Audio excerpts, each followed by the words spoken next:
This is the first of two Roth contribution and conversion videos that I'm doing. This first video overviews the best lifetime Roth contribution and conversion strategies for most people. The other video demonstrates the lifetime tax and wealth impacts of these optimal Roth contribution and conversion strategies. This video is about how to optimize lifetime Roth contributions and Roth IRA conversion taxes. I'm Larry Russell. I hold a BS from MIT, MA from Brandeis, and MBA from Stanford. I'm also president and managing director of Lawrence Russell & Company. If you're interested, you can look at this LinkedIn profile for me. The video's objectives are to understand the trade-offs between traditional and Roth retirement contributions and traditional to Roth IRA conversions. This second objective is the objective of the second video. The second video will show you the accumulated wealth and U.S. federal and state income tax impacts when you make contributions to traditional versus Roth retirement accounts while you're working, and when you do conversions of traditional retirement accounts assets into Roth assets during lower income tax years. The second video will use consumer customizable lifetime financial projection software to do this. This slide is an overview of the major similarities and differences between traditional and Roth retirement accounts. Regarding contributions made while working, traditional accounts will reduce your taxable earned income and thus your taxes while you're working, whereas Roth accounts will not. Regarding the subsequent appreciation of assets held in either account, both will be tax-free. Regarding withdrawals that are made, for traditional accounts, withdrawals involve taxation, income taxation, and also whether or not you need to make a withdrawal beginning at age 72 and going beyond, there are required minimum distributions which are taxable. Regarding Roth accounts, withdrawals are not taxable. Now, a little bit of clarification is necessary. There are 5-year holding rules for Roth accounts, and for withdrawals from both accounts made before 59 and a half, there may be early withdrawal penalties. Both types of accounts are designed to incentivize savings for retirement. Regarding the inheritability of accounts, both types of accounts are inheritable. Rules were changed recently so that for non-spouses, there is a 10-year holding period within which the account has to be emptied. Also, you should note that inherited traditional accounts may involve income taxes paid by the heir, whereas Roth accounts that are inherited do not involve income taxation. The purpose of this slide is to clarify the difference between making contributions versus doing conversions. U.S. workers can make annual contributions to traditional IRAs, Roth IRAs, and to employer-defined contribution retirement plans in any year. Note that in addition to making contributions to Roth IRAs, some employer plans will offer a designated Roth option, and those types are only 401ks, 403bs, and 457s. Contribution rules are overly complex, so you need to know what you're doing. You can do your research at irs.gov, and these are the major publications, 590A, 590B, and 560. In contrast, conversion is the income taxable process after contributions of converting traditional retirement assets into Roth retirement assets. Now, this is usually done with traditional IRA assets, but some employer plans that have a Roth option will allow conversions of traditional into Roth assets within the plan. Now, note that when you're doing a conversion of IRA assets into Roth IRA assets, the tax calculation pools the tax basis across all of your non-Roth IRA accounts. And that's important because most often there is no tax basis within a traditional IRA account, and therefore all of the assets being converted are taxable. You should note that there's been a lot of interest in what's called the no tax backdoor Roth IRA conversion, but this can only work for those employees who made non-deductible traditional contributions and don't have a lot of other IRA account assets. You should understand that deductible traditional retirement contributions are the winners up to age 72.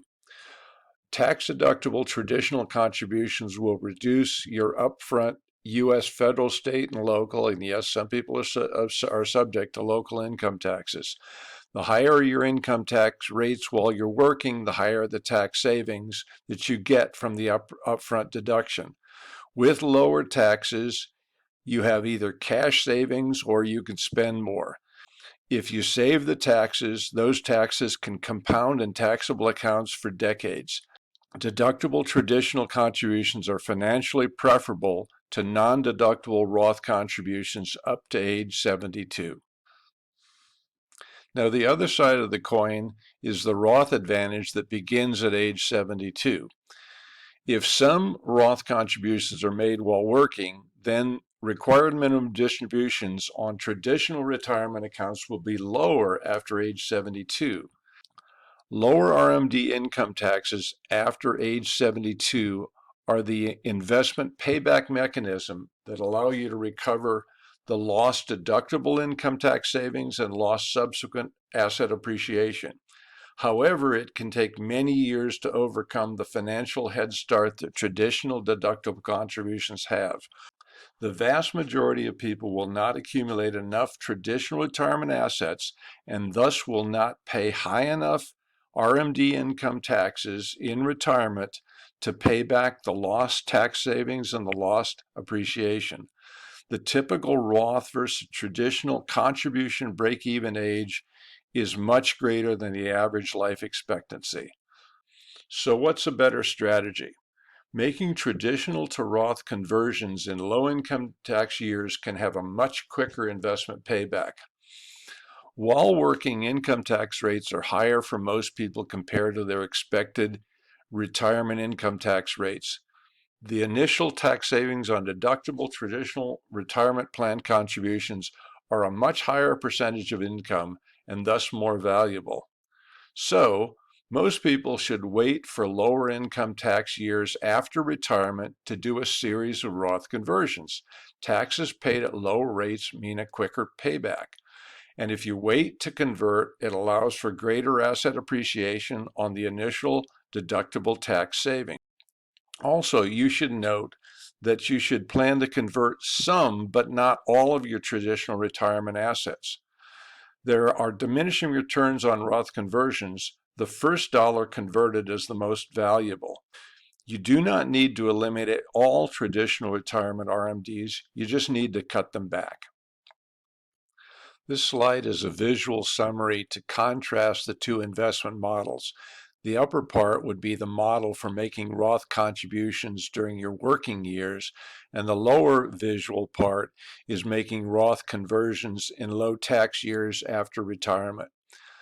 As you can see here visually, the lost deduction to income tax savings would be greater in earlier years than the actual conversion taxes paid.